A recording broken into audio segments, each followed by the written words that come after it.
We're with political consultant Tony Cignoli and the Republicans' political reporter Rob Rizzuto. And we'd like to talk a little bit about the national race and how things shape up, especially in the Senate. And it looks as though the Republicans are heading towards a majority. It's not final yet at this time of night. We're talking around 11:30.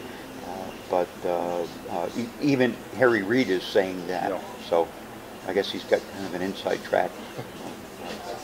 What can you offer us on that, Tony? Well, I'll tell you, Mitch McConnell's speech tonight, not to take anything away from Harry Reid, kind of conceding at this point, was somewhat magnanimous. He made it pretty clear. We've won. It's there. When you see icons like Jay Rockefeller fall tonight, that says something. The mood of the nation has gone in a different direction. When you see other iconic names like Nunn fall in Georgia, you know, certainly this could still be close. It may be a few days before we know for sure what's happening, because of course Louisiana will definitely have a runoff. But when you look at Mary Landrieu in Louisiana, the Democrat, who's lost by 2 or 3 points, it looks like right now, in a runoff against a Republican in a face-to-face now, that doesn't bode well there. So you've got an amazing situation that's happened. The power shifts in the Senate, as it already has in the House. There's several key Democrats in the House that have lost their seats as well, too. So that power shift is there.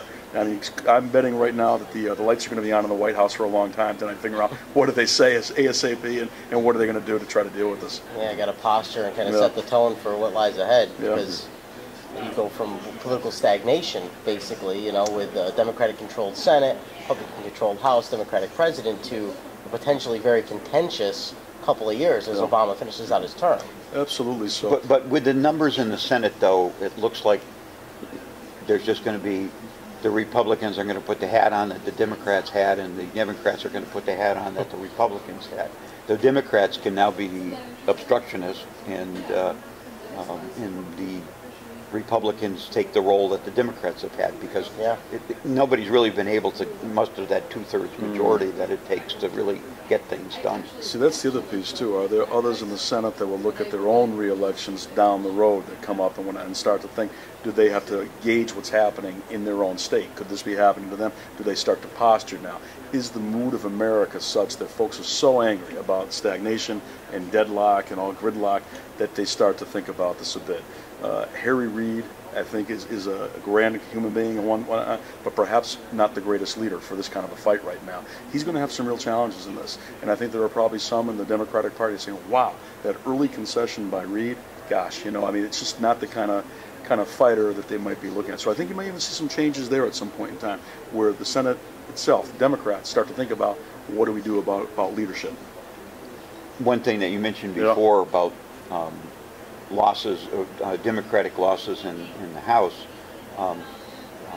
one thing that did result from this is you've got our U.S. Rep.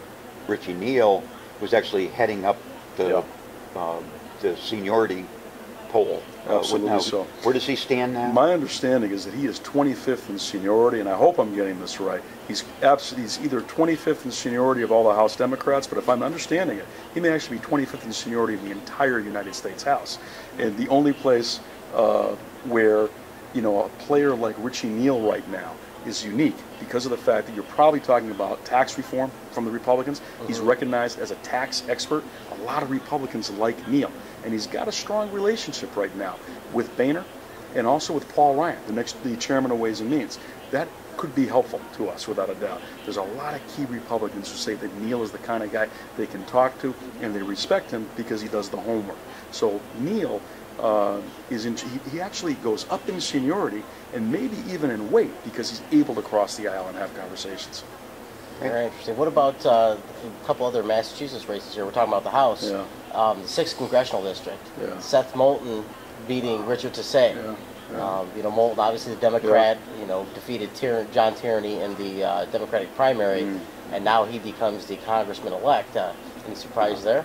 Right, and once again, Massachusetts will be sending all Democrats. That's right. A full slate, a full delegation. A delegation to the House. And even as you mentioned that, and the other thing that's changed too, when we mentioned Neal earlier, Neal is not only the dean of the entire Massachusetts delegation, but he's the dean now of the entire New England delegation.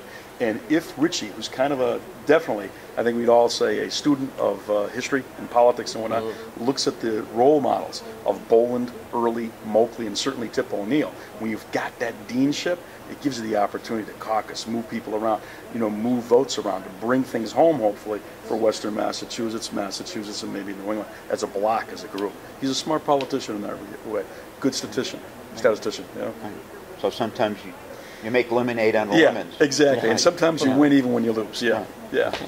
Thanks.